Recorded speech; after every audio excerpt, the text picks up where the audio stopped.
ल भर्याङको डिजाइन गर्दाखेरि दुई चारवटा कुराहरू हामीले विचार गर्नुपर्छ है त। पहिलो कुरा भनेको भर्याङ कुन ठाउँमा छ भनेको, यदि भर्याङ हाम्रो जुन ठाउँबाट हामीले बटम लिएका छौँ होइन, साइडमा बटम तान्ने बट्टा तान्ने भन्छन् होइन, हामीले जुन एउटा लाइनलाई डिफरेन्स मानेर प्लानिङ गर्छौँ त्यो ठाउँमै भर्याङ छ भने त भर्याङको सबै साइज भनेको नर्मली हामीले रेजिडेन्सियल बिल्डिङमा 3.5 फिट, कम्तीमा पनि 3.5 फिटको भर्याङ राख्छौँ होइन। 3.5 फिटको भर्याङ राख्दाखेरि सबै 3.5 फिट 3.5 फिट 3.5 फिटको हुन्छ कि। तर हाम्रो बटम नभएको ठाउँ भनेको मानिलिउँ त्यो ठाउँबाट मैले लेआउट सुरु गरेँ भने त्यो ग्रिडको अनुसार यो ग्रिड हाम्रो प्यारलल हुन्छ र यो ग्रिड चाहिँ जस्तो जग्गा छ त्यो अनुसार छोडिएको हुन्छ कि। नर्मली 3-4 आनाको जग्गामा दायाँ र बायाँ टाँसेर अगाडि पछाडि छोडेर नै बनाइन्छ नि त होइन। त्यस्तो अवस्थामा चाहिँ जुन यो कुनापट्टिको भागमा हाम्रो भर्याङ राख्यो होइन। अब यस्तो अवस्थामा चाहिँ के हुन्छ भने यो ग्रिडको अनुसार है यो भर्याङ सिधा हुन्छ है। त्यसपछि जुन हाम्रो बाँकी भर्याङ छ, बाँकी भर्याङ चाहिँ जस्तो जग्गा छ त्यो अनुसार छोडिन्छ कि। भन्न खोजेको के भने यो जुन बिचको भाग छ नि, यो बिचको भाग चाहिँ हामीले सिधा बनाउँछ कि है। यो अनुसार नै हामीले भर्याङको प्लान गऱ्यौँ भने कस्तो हुन्छ भने सबै 42 गऱ्यौँ भने भर्याङ पनि जग्गा अनुसार नै बाङ्गो आउँछ क्या। त्योभन्दा बेटर चाहिँ कस्तो हुन्छ भने यता जुन ठाउँबाट रिफरेन्स लिएका छौँ त्यो ठाउँबाट चाहिँ 42 गर्ने होइन। जस्तै यो ठाउँबाट 42 गऱ्यौँ होइन, त्यसपछि 10 इन्चीको एउटा राइजर आयो, 10 इन्चीको अर्को राइजर आयो, 10 इन्चीको अर्को राइजर आयो होइन। त्यसरी यो भाग सिधा भयो। अब बाँकी उतापट्टिको भाग चाहिँ जस्तो जग्गा छ त्यो अनुसार छोड्ने भनेको मिनिमम हामीले 42 राख्छौँ। त्यसरी फुक्दै जाँदाखेरि कुनै ठाउँमा त्यो भर्याङ 4 फिटसम्मको नि हुनसक्छ होइन।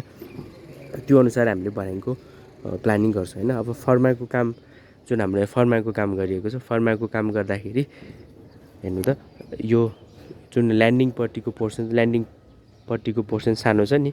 किन सानो छ भने यसलाई हामीले 42 को भर्याङ छ भने यो मैदानमा हामीले 42मा 10 इन्ची घट्यो 32 भयो। फेरि अर्को 2 इन्ची चाहिँ त्यो कभरको लागि छोडिन्छ होइन। भनेको 30 इन्चीको यो मैदान राखिन्छ। त्यसपछि त्यहाँबाट यस्तो स्लोप गरेर फर्माको काम गरिन्छ क्या।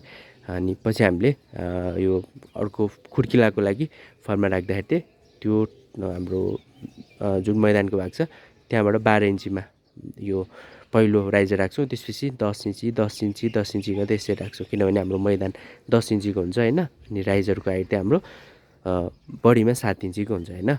अनि अब यहाँनिर चाहिँ हामीले खुड्किला 17वटा राखेका छौँ, किनभने घरको हाइट हामीले 119 इन्ची गरेका छौँ होइन। 119 इन्ची किन गर्नुपर्छ भने फल सिलिङहरू यदि गर्दै हुनुहुन्छ भने जुन हाम्रो 9 फिट 4 इन्चीको घरको हाइट आर्किटेक्टहरूले दिइरहेको हुन्छ होइन, अथवा एउटा साधारण नर्मल्ली 9 फिट 4 इन्ची 9 फिट 5 इन्चीको हाइट हुन्छ कि। त्यस्तोमा चाहिँ फल सिलिङ गर्दाखेरि पछि अलि होचो हुन्छ क्या। त्यो भएर घरको हाइट चाहिँ 119 इन्ची होइन। स्ल्याबको लेभल टोटल हाइट क्या, स्ल्याबको माथिको सर्फेससम्म 119 इन्ची हुने हिसाबले हामीले प्लान गर्दाखेरि भर्याङको खुड्किला चाहिँ 17वटा आउँछ होइन। अझ ठाउँ छ भने 19वटा राख्दा बेटर है। अब यहाँनिर थोरै वास्तुको कुरा जोडेँ।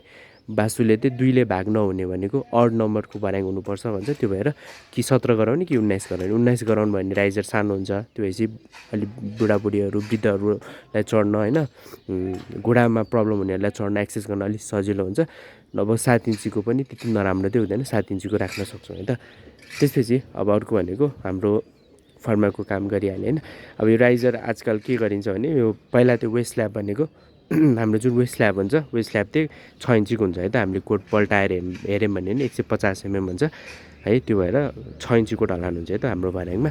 अनि हाम्रो जुन वेस्ट स्ल्याब भनेको 6 इन्चीको ढलानको वेस्ट स्ल्याब बनाएर त्यसपछि पछि इँटाले खुड्किला बनाउने प्रचलन धेरै थियो पहिला होइन। तर आजकल त्यसरी एकैचोटि ढलान सँगसँगै खुड्किला पनि बनाउने हिसाबले फर्माको काम गरिन्छ होइन। अनि अब यसमा हामीले त्यही अनुसारले यो राइजरको लागि खुड्किलाहरू फर्माहरू दिएको छ र ब्याटेन्सहरू हालेर यसलाई कसिएको छ होइन। अनि यसमा प्रयोग गर्ने डन्डी भनेको यो जुन हाम्रो डन्डी छ यो चाहिँ 12 mm होइन। 12 mm को मेन बार भनेको यसरी लङ्गिट्युडनली 12 mm को गएको हुन्छ। अनि अर्को डिस्ट्रिब्युसन बार चाहिँ 10 mm को र 8 mm को हुन्छ है त। अनि एउटा विचार गर्ने कुरा के भने जुन ठाउँ जुन फ्लाइट अथवा यो स्ल्यान्ड भएको ठाउँ छ होइन, इन्क्लाइन भएको ठाउँ छ, त्यहाँबाट तल भएको डन्डी चाहिँ यो मैदानको ठाउँमा आएर माथि हुन्छ क्या है। त्यसपछि फेरि यहाँनिर यो तल जुन 10 mm को डन्डी छ होइन, एउटा जाली त्यसरी आयो नि त होइन, यसरी यो 5 इन्चीको स्पेसिङमा आयो होइन 12 को डन्डी। त्यसपछि अर्को जुन डिस्ट्रिब्युसन भएको छ त्यो त हामीले 10 mm को गर्छौँ होइन, 10 mm को भयो। त्यसरी एउटा जाली बनिन्छ अनि अर्को एउटा जाली फेरि यो L/3 को पोर्सन भन्छ क्या, यो फ्लाइट। यो त एउटा स्ल्याब न हो होइन, भर्याङ पनि एउटा स्ल्याब हो। त्यसमा अब हामीले मोमेन्ट डिस्ट्रिब्युसन हेऱ्यौँ होइन, मोमेन्ट डायग्राम हेऱ्यौँ, सेयरफोर्स डायग्राम हेऱ्यौँ भने बिचमा कम छेउछेउमा बढी आइरहेको हुन्छ, त्यो भएर छेउछेउमा त्यही अर्को जाली टप बार चाहिँ नि त, त्यो भएर हेर्नु त यहाँनिर अर्को डन्डी छ नि, अर्को डन्डी दिएको छ 10 mm को है। यसको टोटल फ्लाइटको L/3 सम्म अर्को एउटा जाली दिनुपर्छ, त्यस्तै तलबाट नि अर्को जाली आउनु पऱ्यो, बिचमा त्यही एउटा मात्रै जाली हुन्छ क्या, किनभने स्ल्याब हो। त्यसै नै त्यहाँनिर हामीले हेऱ्यौँ भने पनि त्यस्तै छ नि होइन, त्यहाँनिर पनि हेर्नु त एउटा जाली छ अनि बिचमा खाली छ, उताबाट नि एउटा जाली L/3 सम्म आएको छ क्या है, किनभने यो स्ल्याब हो। स्ल्याबमा पनि बिचमा स्ट्रेस कम आएको हुनाले एउटा जाली र छेउछेउमा हामीले डबल जाली गर्छौँ। भर्याङको केसमा पनि त्यही हो हेर्दा 12, 10 र 8 को प्रयोग गरिन्छ। अनि लगभग अनि अर्को भनेको मैले त्यही आफ्नो साइटहरूमा यो ठाउँ छ नि, जुन ठाउँमा हाम्रो भर्याङ टेक्छ त्यो ठाउँमा सेकेन्डरी बिम दिन्छु क्या। यहाँनिर तपाईँले हेर्नु भने त्यहाँ बिम छ नि होइन, त्यो मैले प्रायः सेकेन्डरी बिमहरू दिएर नै डिजाइन गरिरहेको हुन्छ, साइडमा पनि त्यही अनुसार इम्प्लिमेन्ट गर्छु होइन। भनेको यस्तो गएर त्यहाँ एउटा सेकेन्डरी बिम आउँछ है। यो सेकेन्डरी बिम किन पनि दिनुपर्छ भने जस्तै नर्मली हाम्रो यदि हामीले डिजाइन नगर्ने, एनालाइसिस नगर्ने भने सेन्टरबाट 1 मिटरसम्मको क्यान्टिलिभर MRT रुल होइन, हामीले पुरानो कोडहरू पल्टायो भने 1 मिटरसम्मको क्यान्टिलिभर दिन मिल्छ भन्छ क्या होइन। अब यो त एउटा क्यान्टिलिभर जस्तै हो नि त, किनभने वेड हो। त्यो भएपछि अब एउटा त यो क्यान्टिलिभर भयो अनि अर्को भनेको भर्याङको लोड गयो होइन। एउटा संरचनामा हामीले हेर्ने हो भने यो सबैभन्दा क्रिटिकल सेक्सन र सबैभन्दा चाहिने सेक्सन भर्याङ हो क्या। यो भर्याङमा लोड पनि धेरै आइरहेको हुन्छ, किनभने यत्रो ढलान गर्छौँ होइन, यसको डेड लोड धेरै हुन्छ, त्यसपछि यसमा लाइभ लोड पनि आइरहेको हुन्छ। अनि वरिपरि 9 इन्चीकै वाल चाहियो, किनभने यसमा 4 इन्चीको वाल गर्दाखेरि चाहिँ भूकम्पको केसमा, अलिक ठुलो भूकम्पको केसमा त्यो 4 इन्ची वाल झर्न सक्छ कि, किनभने त्यसको आउट अफ प्लेन फेलियर भन्छ कि। 9 इन्ची वाल त अलिक स्टेबल हुन्छ नि त, किन मोटो छ, अडिन्छ अनि क्रिस क्रस गरेर लगाएको हुन्छ होइन। तर 4 इन्ची वाल चाहिँ लड्न सक्छ क्या, आउट अफ प्लेन फेलियर भन्छ, त्यस्तो चान्स बढी हुन्छ भनेर हामीले भर्याङको स्टेयरकेसको भागमा चाहिँ 9 इन्चीको वाल लगाउनु भन्छ। अनि अर्को भनेको हामीले जुन बिचको फ्लाइट छ नि, बिचको ल्यान्डिङ होइन, ल्यान्डिङहरू चाहिँ सबै यो वालमा टेकाइरहेका हुन्छ क्या। त्यो भएर ती वालहरू, यी वालहरू सबै 9 इन्ची आवश्यक पर्छ नि त होइन, कुरा त्यो पनि हो त। त्यसैले भर्याङको वरिपरि पनि 9 इन्चीकै वाल आयो होइन।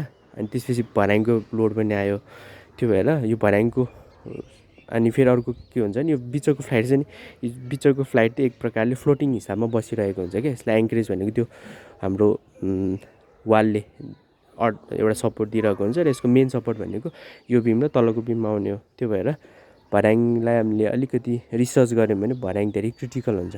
फेरि भूकम्प आउँदाखेरि सबैभन्दा अगाडि मान्छे भाग्ने पनि यहीँबाट हो।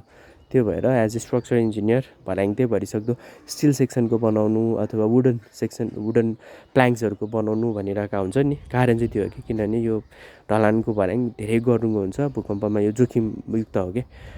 अब यो पढाइको कुरा होइन, विज्ञानको कुरा यो एक ठाउँमा हुन्छ, त्यसपछि अर्को भनेको व्यावहारिक कुरा हुन्छ कि। अब कतिपयलाई यो अब त्यो ढलान घर बनायो अनि भर्याङ त किन स्टिलको हाल्ने भन्ने हुन्छ। त्यो भएर भर्याङकै हामीले यो कन्क्रिटकै भर्याङ राखिरहेका हुन्छौँ होइन। अब डिजाइन गर्दा चाहिँ हामी यसको लोड त दिन्छौँ होइन, यसमा कति लोड आइरहेको छ त्यो लोड सबै बिमहरूमा साइन गरेर दिन्छौँ। तर हामीले जुन तरिकाले इमेजिन गरिरहेको हुन्छ अथवा जुन तरिकाले हामीले रेस्पोन्स बिल्डिङले दिन्छ भनेर डिजाइन गरेर हुन्छौँ नि, भर्याङ भइसकेपछि त्यो रेस्पोन्स हामीले पाउँदैनौँ क्या है। अलिकति रिसर्च गर्नु भने यो कुरा थाहा पाउनुहुन्छ। त्यो भएर भर्याङको केसमा चाहिँ के गर्ने के नगर्ने भन्दा पनि भर्याङलाई भरिसक्दो लाइट वेटै बनाउँदा बेटर हुन्छ। तर यसरी कन्क्रिटको काम गर्दाखेरि यसरी काम गरिन्छ होइन। एउटा भिडियो बनाएको प्रायः भिडियोहरू म छोटो बनाउने भनेर त मोबाइल निकाल्छु, लामो भइहाल्छ पनि 9-10 मिनटको फेरि भइहाल्यो है। यही छ। अनि हाम्रो डगलेग भनेको यहाँबाट 8वटा खुड्किला होइन, अनि एउटा ल्यान्डिङ, त्यसपछि 8वटा खुड्किला, बिचमा 6 इन्चीको ग्याप राखेर जुन हामीले डगलेग स्टेयरकेस भन्छौँ। त्योभन्दा अलिकति ठाउँ छ भने चाहिँ ओपन वेल भनेको यसरी खुड्किला आयो, त्यसपछि यहाँनिर 3टा खुड्किला आयो अनि बाँकी यसरी खुड्किला। यसरी ठाउँ छ भने ओपन वेल बनाउँदाखेरि भर्याङ अलिक खुल्ला फराकिलो हुन्छ है त। तर फेरि सानो जग्गा छ, भर्याङलाई नै धेरै स्पेस दिएर कोठाहरू सानो गर्ने त्यो चाहिँ राम्रो होइन होइन। जग्गा छ, ठाउँ छ भने चाहिँ भर्याङलाई मेबी यहाँनिर 2टा जति खुड्किला दिएर अलिकति ओपन वेल बनाउनु भयो भने भर्याङ अलिक खुल्ला हुन्छ, सुन्दर देखिन्छ क्या है। अलिक प्र्याक्टिकलिटी पनि बढ्छ, किनभने सामान दराजहरू लिएर आउँदाखेरि होइन ओपन वेलमा अलिक सजिलै घुम्छ, डगलगमा अलिक गाह्रो हुन्छ होइन।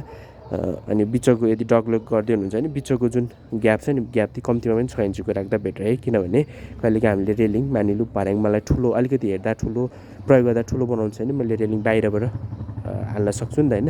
बाहिरबाट रेलिङ हाल्यो भने 2 इन्चीको तपाईँले पाइप युज गर्नु भने यता 2 इन्ची अनि उता 2 इन्चीको, यताको फ्लाइटको र उताको 2 इन्ची 4 इन्ची त चाहिहाल्यो।